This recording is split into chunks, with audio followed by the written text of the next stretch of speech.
If you just tuned in, our guest this morning is the one and only Devi Sankaree, Govender. It's so good to meet you and so good to see you. I love your studios.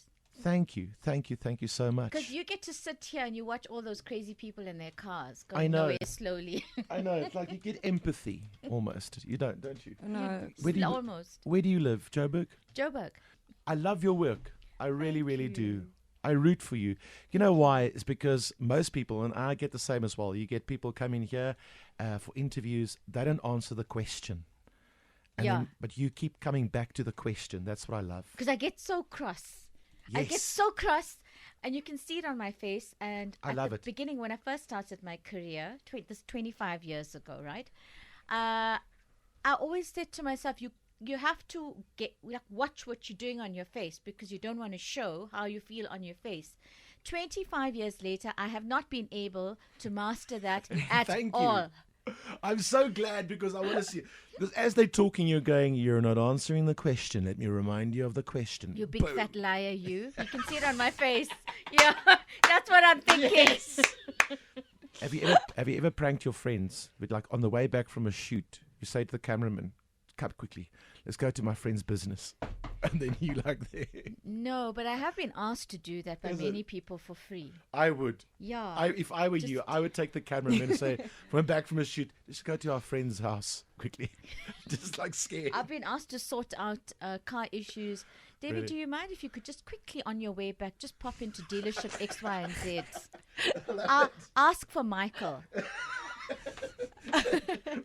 Those bastards owe me money. You know, as if there isn't enough work to do. I know. But maybe I could start a business on the side. I think that Yes. there's an opportunity there. Like a debt collecting kind of sexy thing on the side. Would you like a partner? No. Oh. I work best alone.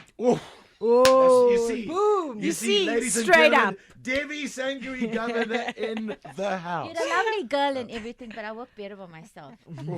I love that. Ouch. I love you more and more by the minute. No, but listen, honestly, that I think is one of my. If you had to open your door and Carte Blanche is outside your door, it's never going to be for a nice delivery or something. Advice? It's just never going to be good. Advice, just run. Is it? Yeah. Yeah. Don't get I'm caught not knocking on your door unless unless. I have a file. And Yes. unless I've studied that file the night before. It won't Absolutely. end well. I like to sometimes think to myself when I watch Carte Blanche, what would you do? You open the door, Carte Blanche stands there. There's Debbie, and you're like, oh, you just run. Find a window. Okay, some investigative journalism from you this morning regarding our secret sound. Oh, my. I'm I'm obliged. getting nervous. I'm obliged to give you 100,000 Rand cash if you get it right. Yo. So think about it. It's brought to you by Outsurance. SMS out to 38444 and make 2018 your year to switch and save.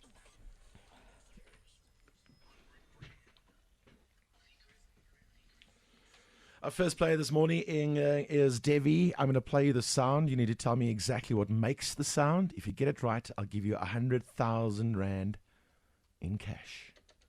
That's the sound. What makes that sound specifically, Devi? Why do I think of like my printer? What part of the printer makes that? Well, now I must give you what part of the printer. Dude, you you must- said what makes the sound. I said it sounds like a printer. Now you want to know what part of my printer But do makes you that want sound. 100,000 rand? No, but listen, she even got mad and he asked a specific question. She Yes. answered the question. He Did didn't say did he or be did he not ask specific. me that? He said, what makes it? It sounds like my printer. Devi, you have just 1-0. 16 years, eh? That's amazing. It's a long time. That is a Very long time. And 2 young kids you have. 2 children, both under the age of 17. Sure. Interesting times for us. Are they scared of you? Ja, they skrik, eh? But you were a teacher at some point as well. Jy Afrikaanse onderwyseres, Lavie. kan dit nie glo nie. Ja. Dit is ongelooflik. Waar in Durban? Yep. So jy het klas gegee in Afrikaans. In Afrikaans. Dis ongelooflik. Jy moet ons eendag verras op Carte Blanche. Yeah, just once. Just once. Just once. Like, hit Yeah, it. Surprise a guy. He's busy yapping away and gooi hom so 'n bietjie Afrikaans. Just to unsettle him. Something like this. Like maybe I could say, Yara Lavie. Something like that. No, No. you know, Out you of sounded the like Tony. You sounded like Auntie Stini there, with like a cigarette in the mouth. No, gooi hom bokkie. That's Yo. better. People, no. God Blanche is listening, going, get her out of that, That man's studio quickly. now. Talk to me about your toughest. I mean, okay, before we get to the serious stuff, I mean, you've also interviewed people like the Quincy Joneses and the Lionel Richie. I'm a big Lionel Richie fan, by the way. Have you ever been intimidated by someone you interviewed? I think at the beginning, when you first start off in this career, you are intimidated, and you would be intimidated by just about anybody. But after a while, you start to realize you're just interviewing somebody, another person. I did the president of Zimbabwe about 3 weeks ago. That was a little intimidating in the beginning because his people have people who have people for people. So by the time you get to him, you peopled out. But in the end, you're just sitting across from somebody and asking them everyday questions. And I like keeping the questions real.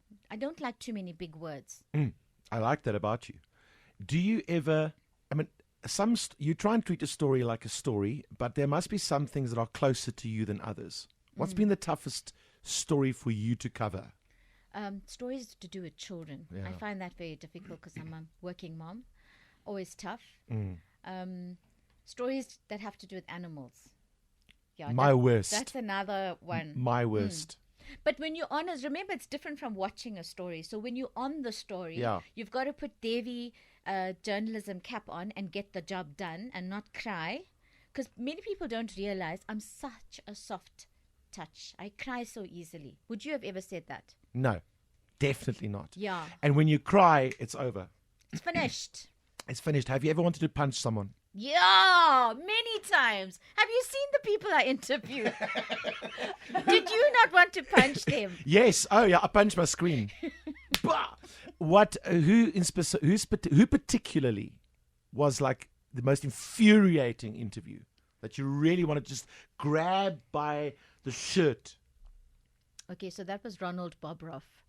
Ronald Bobroff was the guy, the South African lawyer, and it was alleged that he was taking money from the road accident fund and not giving it over to people who had been in accidents. I remember that. So it's the kind of example where you sit in that interview, you're asking straightforward questions, and you don't get a straightforward answer back. So it's the fudging. Lots Yeah. of people fudge. Yeah. And I take it personally because when you lie to me, I believe that you think I'm stupid enough to believe it. She's going to move on. Yeah. Watch me now fool her Yeah. with this roundabout answer. You'll ask the same question again And and again again and and again. again and again and again. And in the end, they have no choice but to answer it. Sometimes they come with pre-prepared answers. Have you noticed that? Oh, those are my best. Especially politicians. You can ask whatever you like to ask. They've prepped the question. They've prepped the answer in their heads. They're going to give you the answer that they prepped. But those are the best people to interview, because then you say, sorry, Minister, I don't think you actually understood my question, so let me repeat it for you. Oh, My I love question is, and then, because you can't keep blocking You for can't too long. For too long. 'Cause At then you some start point, it to gets see. awkward. Yeah, it gets awkward. Do I ever feel threatened in dangerous situations? Yes, because I have been clapped before in dangerous situations. So you know how. What? Yes, I know how it's going to end. Is there a plan? Yes, dude, run. That's the plan. And the cameraman, do they just toss the camera? No. You gotta keep filming. You can't toss the camera. You have to keep filming. If you stop filming, we won't Shame. use you again. But are there people on set? What happened to John? Well, Yeah, he was the stopped guy that filming. stopped filming. He tried to save Devi. do you have guns on set? Maybe just in case. Is there like a content? Nothing. No. Who clapped you? A group of appliance repairmen in Durban. This was 2005. That was my That- first clapping. The Gumtree thing. was- Gumtree gangs. Yes, Yes. remember that. It was our third story. I think they were just fed up with us by that point. So they locked us up in the shop together with two of our case studies. And I remember the dude, before he started hitting me, took his teeth out of his mouth and put it on the display cabinet. I was so confused when I saw that. But then I realized dentures are quite expensive. Yeah. They probably didn't The want guy, to crack it. hy het sy tande uitgehaal en toe kom hy vir jou. That is literally the That's funniest like thing next level I've of done. taking off your weave or like, hou gou my hare hierso. It's like, nee, hou gou my tande. Ja, hier, hold the baby. My tande uit al. Jacaranda FM.